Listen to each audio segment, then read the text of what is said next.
Bismillahirrahmanirrahim. Assalamualaikum warahmatullahi wabarakatuh.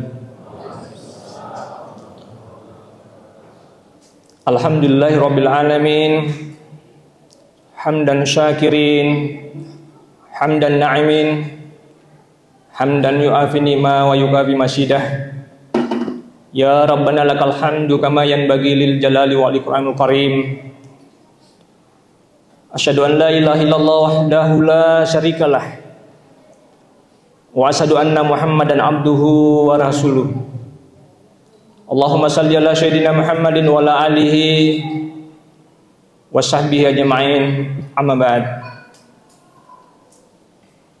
Tiada kata yang patut kita ucapkan pada malam yang berbahagia ini selain rasa syukur kita kehadirat Allah Subhanahu wa taala. Beribu-ribu kenikmatan yang telah diberikan kepada kita. Di antaranya adalah nikmat iman, nikmat kesehatan,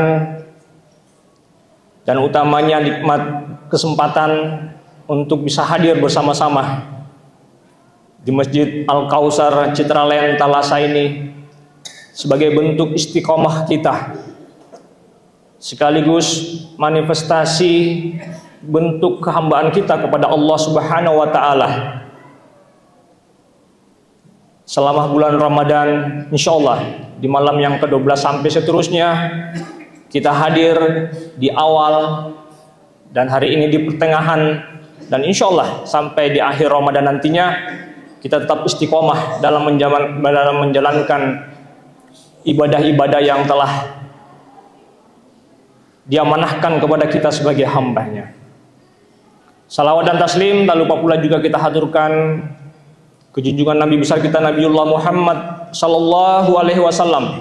Allahumma shalli ala sayyidina yang telah menjadi uswatun hasanah buat kita semuanya dalam mengarungi aktivitas kita di muka bumi ini. Bapak Ibu para hadirin sidang jamaah tarawih rahimakumullah. Pada malam hari ini insyaallah di ceramah singkat kita,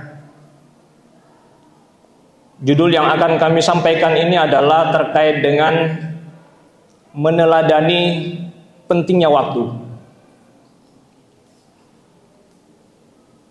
Allah Subhanahu wa taala berfirman dalam salah satu surah, yaitu surah 103. Ini salah satu surah yang boleh dikata sangat singkat, tetapi mengandung makna yang luar biasa Bapak Ibu sekalian.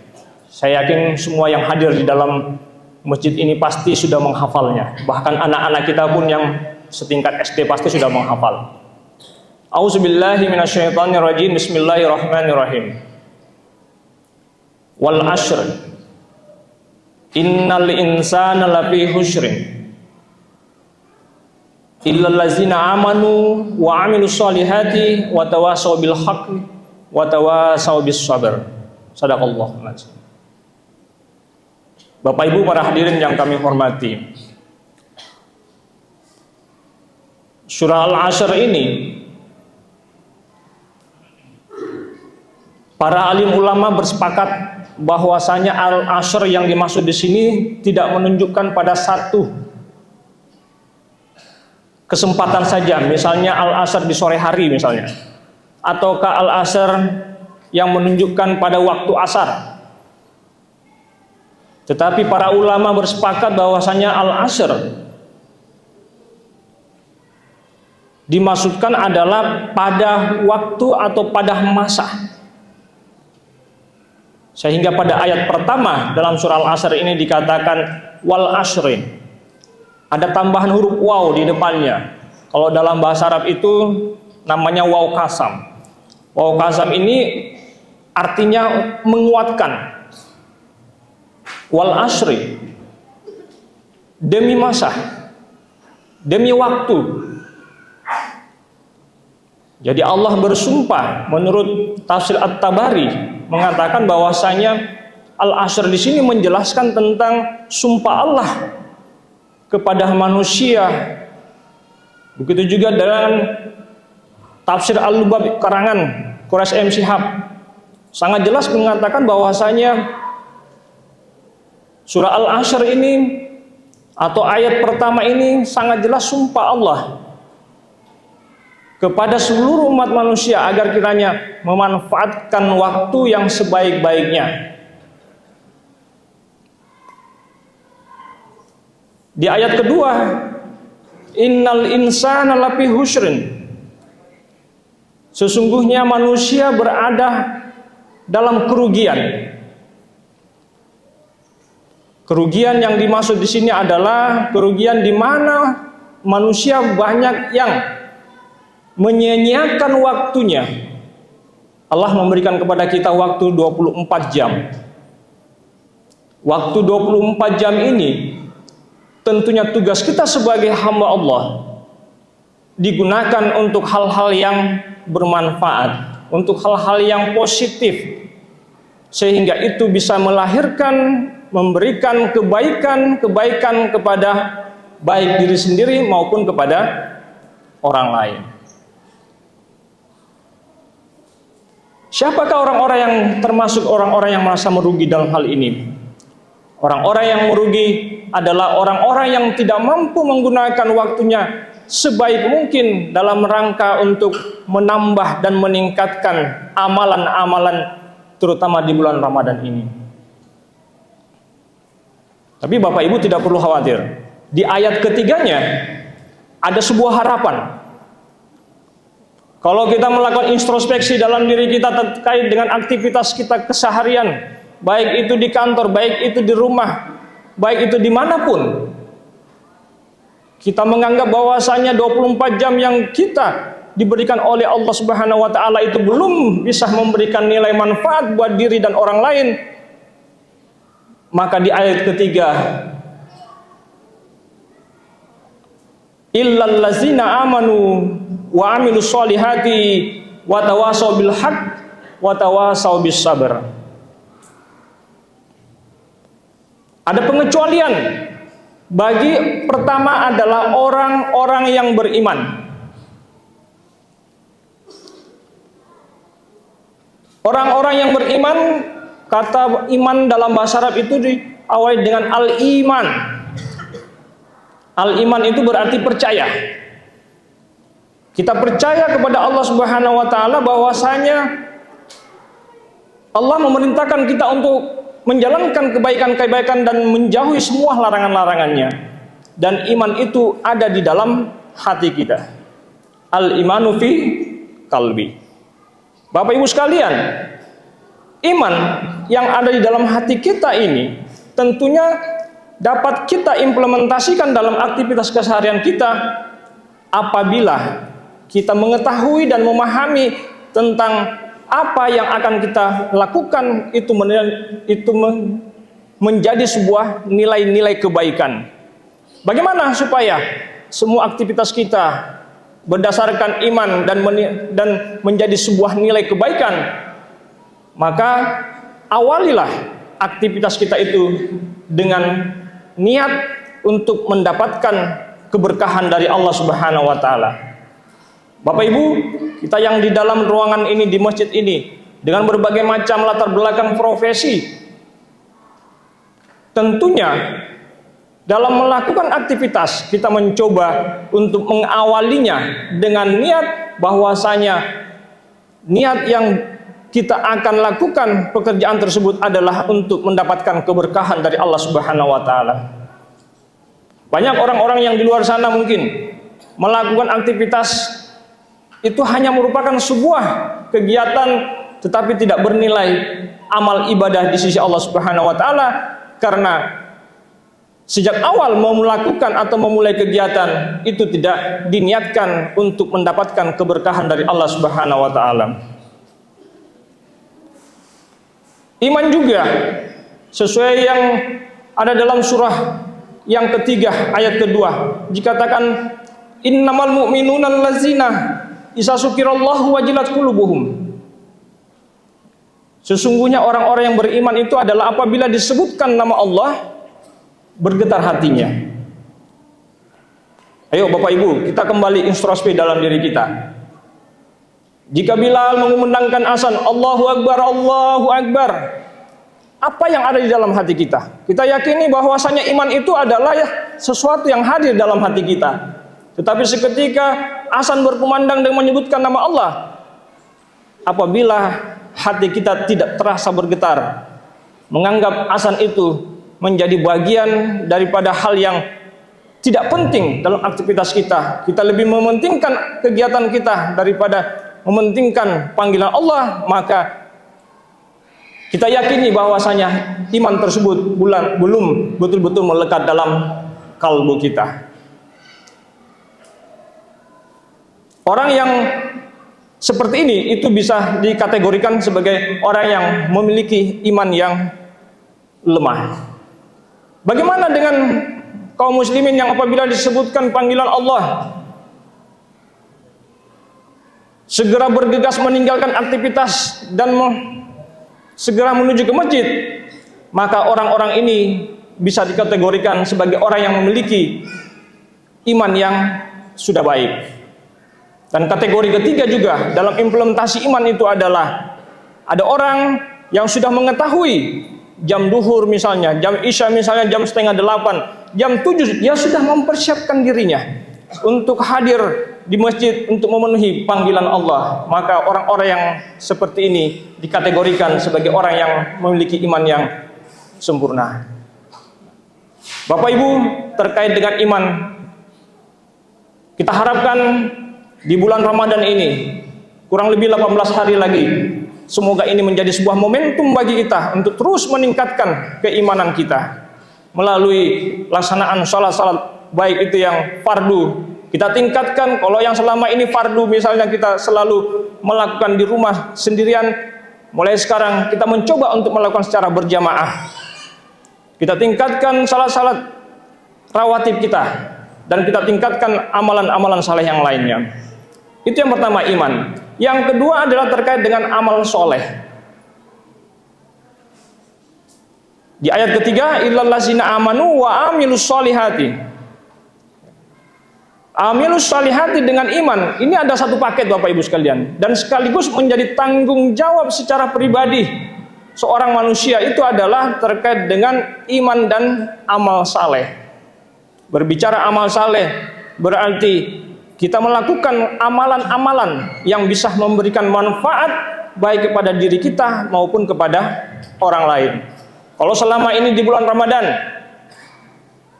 kita melakukan amalan-amalan, jadi amalan itu Bapak Ibu adalah tindakan-tindakan atau perbuatan-perbuatan yang salah misalnya, maka di Ramadan ini kita jadikan momentum ini menjadi amal-amalan yang soleh.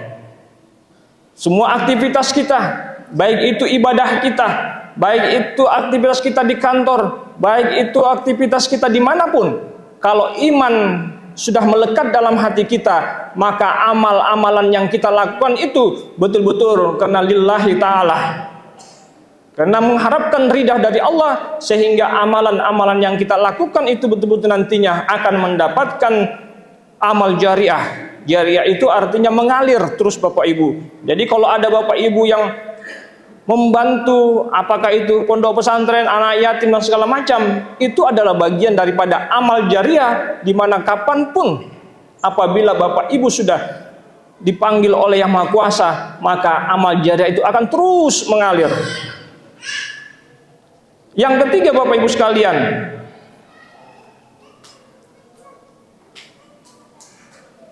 watawasau bil haqqi. Watawasau bil haqqi di sini adalah nasihat, menasihati dalam kebenaran. Bapak Ibu sekalian, berbicara tentang hak. Al-haq itu adalah kebenaran. Al-haqqu min rabbikum. Al-haq, kebenaran itu hanyalah dari Allah Subhanahu wa taala. Tidak ada kebenaran yang lain selain Allah Subhanahu wa taala. Kita umat manusia tentunya diharapkan untuk saling mengingatkan kepada keluarga kita, mengingatkan tetangga kita, saling mengingatkan kepada saudara-saudara kita apabila ada di antara mereka yang melakukan perbuatan-perbuatan yang terlarang oleh Allah Subhanahu wa taala. Dan sebaliknya, kita mencoba untuk tidak melakukan provokasi-provokasi yang itu nantinya bisa menghasut, yang bisa mengadu domba orang-orang yang ada di lingkungan kita untuk melakukan perbuatan-perbuatan yang tidak baik. Rasulullah SAW bersabda, "Man kana yu'minu billahi wal yaumil akhir falyakul khairan aw liyasmut." Bapak Ibu, kalau misalnya dalam aktivitas nanti Bapak Ibu melakukan sesuatu komunikasi antara dua belah pihak, maka Bapak Ibu sebagai orang yang profesional tentunya menjadi penengah dari kedua masalah tersebut, sehingga apapun nantinya yang Bapak Ibu lakukan itu menjadi sesuatu yang benar untuk kebaikan bersama. Dan yang keempat itu adalah watawassaw bis sabar, saling menasehati dalam kesabaran.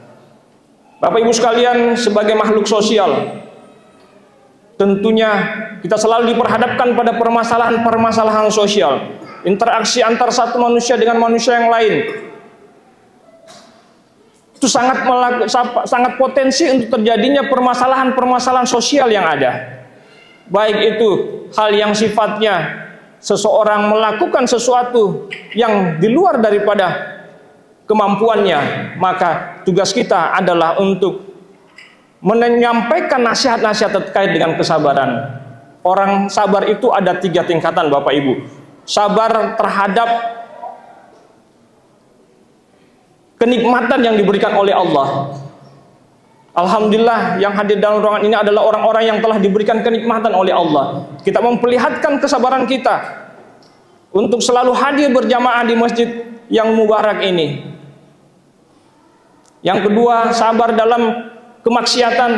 Apabila kita melihat kemaksiatan yang itu bisa mempengaruhi daripada iman kita, kita sabar bahwasanya itu dilarang oleh Allah Subhanahu wa taala. Dan yang ketiga, sabar terhadap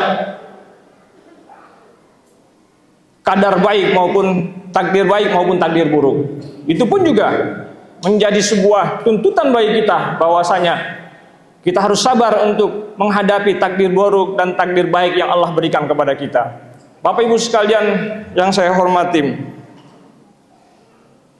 Nabi Muhammad SAW dalam mengimplementasikan terkait dengan waktu 24 jam yang Allah berikan kepada kita, mencoba untuk membagi aktivitas beliau dengan membagi per sepertiga jam tersebut.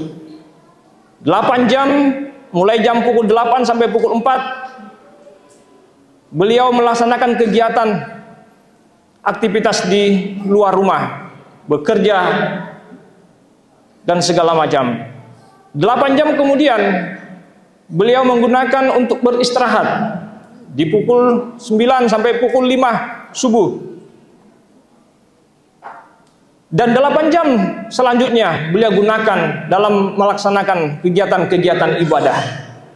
Sehingga 24 jam yang dilakukan oleh Nabi kita Nabi Muhammad SAW ini betul-betul menjadikan waktu itu bermanfaat buat dirinya dan buat orang lain. Sebagai kesimpulan dari ceramah singkat kita pada kesempatan hari ini, Bapak Ibu, waktu yang diberikan oleh Allah kepada kita menjadi sebuah kenikmatan yang luar biasa. Mari kita sama-sama untuk menggunakan waktu ini dengan sebaik-baiknya, memberikan manfaat kepada orang lain, terutama kepada diri kita sendiri. Ata'awanu 'alal birri wat taqwa wa la ta'awanu 'alal ismi wal udwan. Kita mencoba untuk bagaimana menegakkan nilai-nilai kebenaran tersebut. Kita menghadirkan nilai-nilai kesabaran dalam diri kita, sehingga waktu yang Allah berikan kepada kita 24 jam ini betul-betul dapat kita gunakan dalam rangka mendapatkan keridhaan dari Allah Subhanahu wa taala. Oleh karena itu, Bapak Ibu sekalian, kita dituntut untuk memperbanyak doa. Salah satu doa yang Rasulullah SAW selalu berikan kepada kita semuanya yaitu Allahumma a'inni ala syukrika wa syukrika wa husni ibadatika. Kita bermohon kepada Allah, mudah-mudahan Allah selalu memberikan kita kekuatan untuk mengingatnya. Kita bermohon kepada Allah untuk selalu membantu kita untuk bersyukur kepada nikmatnya dan kita bermohon kepada Allah untuk mendapatkan bantuan terkait dengan ibadah baik yang selalu kita akan lakukan. Insya Allah dengan niat yang baik untuk mendapatkan ridha Allah Subhanahu wa taala, maka apa yang menjadi harapan kita di akhir Ramadan nantinya, kita akan menjadi orang-orang yang la'allakum tatakun. Amin amin amin ya rabbal alamin. Demikian apa yang sempat kami sampaikan, mudah-mudahan bermanfaat buat kita semuanya dan terutama pribadi kami sendiri. Mohon maaf kalau ada hal yang kurang berkenan, kalau ada kelebihan insya Allah datangnya dari Allah Subhanahu wa taala, dan kalau ada kurangnya itu dari kami secara pribadi. Wallahu muwaffiq ila aqwamit thoriq. Wassalamualaikum warahmatullahi wabarakatuh.